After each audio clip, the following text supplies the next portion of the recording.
On va parler du moment où Zetsu s'est introduit en plein milieu du conseil des 5 Kage. Parce que ce mec-là, il est vraiment fou. Il a aucune notion du danger. Il est arrivé au milieu des 5 Kage. 1, 2, 3, 4, 5, 6, 7, 8, 9, 10, 11, 13, 14, 15, 16, 17. En comptant Mifune qui n'est pas visible à l'écran. Ce mec-là est complètement fou. Soit il est trop intelligent. On va essayer, toi et moi, d'analyser la scène, le contexte d'avant et après cette scène pour savoir quelles répercussions elle a eu pour la suite du manga. Avant de commencer la vidéo, merci à tous ceux qui me soutiennent. Que ce soit en regardant mes shorts ou mes vidéos. Toi et moi, on a tous les deux envie de parler de ce moment. Et avant d'en parler, il faut qu'on revienne un petit peu en arrière pour bien la comprendre. Bon, le conseil de 5 Kage, il se tient au pays du fer. Il a pour but de discuter et de prendre une décision concernant l'Akatsuki et Sasuke, qui, je le rappelle, à ce moment-là, ne cesse de capturer des démons. Chaque village possédant un démon à queue possède une puissance supérieure à un village qui n'en posséderait pas. Que ce soit sur le plan militaire ou psychologique. Et dans la même catégorie, on peut mettre l'influence politique. Un village possédant un démon à queue peut dire: si vous faites les fous avec nous, votre village il va être rasé en quelques heures. Évidemment, t'as pas que ça qui maintient la domination d'un village sur d'autres. T'as aussi l'économie, la situation géographique du village, la formation des ninjas, etc. Mais ça, c'est un autre sujet. Mais bref, l'Akatsuki qui prend des démons à queue au village, ça fait que les Kage sont tous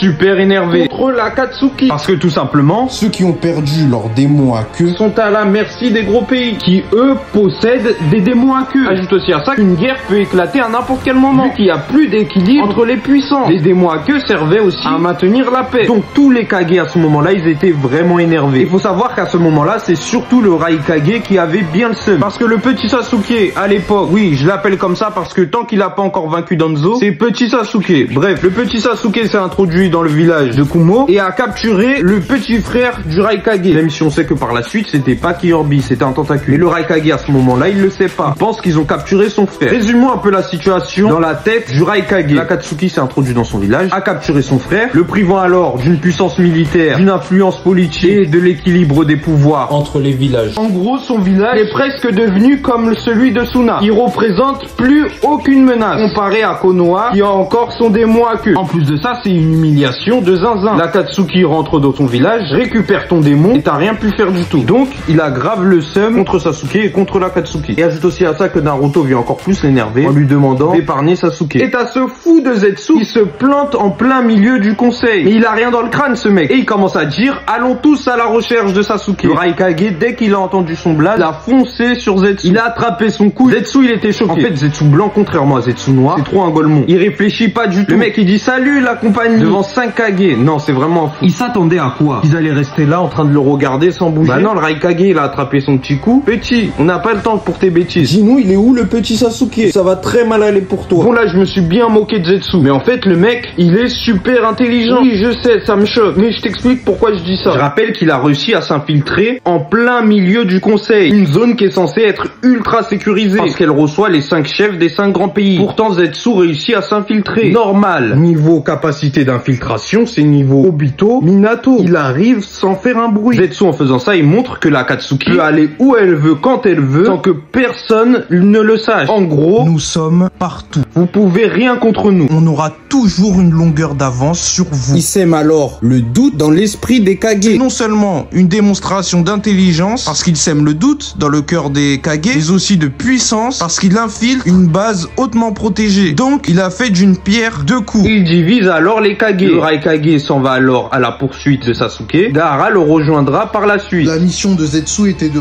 provoquer la confusion au sein des Kage, en les séparant pour laisser le champ libre à Sasuke pour pouvoir attaquer Danzo. Car Sasuke, bien qu'il soit fort, il n'avait pas la moindre chance contre les 5 Kage. Donc, Zetsu devait faire diversion. En disant que Sasuke est ici, il pousse certains Kage à rechercher Sasuke. Donc sur place, il reste Danzo et ses gardes, il reste aussi Mei et ses gardes, et il reste aussi Onoki et ses gardes. Gaara, par la suite, il s'est barré avec le Raikage. Le plan de Zetsu a donc fonctionné. Mais en vrai, c'est pas vraiment Zetsu qui a décidé de faire ça. C'est plutôt le plan de Obito. Néanmoins, Zetsu, ça reste quelqu'un de complètement fou. Il n'affiche aucune peur, aucun stress, une confiance incroyable en face des 5 Kage. Donc Sasuke doit sa victoire à non seulement Obito, ainsi qu'à son équipe que j'ai baptisé l'équipe Capricen. Parce que son équipe a duré le temps d'Akapricen. Mais aussi à Zetsu, grâce à ses capacités d'infiltration, et aussi parce qu'il n'a peur de rien. Il a aussi permis à Sasuke d'affronter le Raikage en 1v1, ce qui a beaucoup affaibli les Kage par la suite, vu que Sasuke il a pris le bras du Raikage. Ensuite, il a pu se battre contre Mei et Onoki en solo, évitant ainsi d'affronter les 5 Kage au complet. Voilà, c'était tout pour cette vidéo. Merci d'avoir regardé.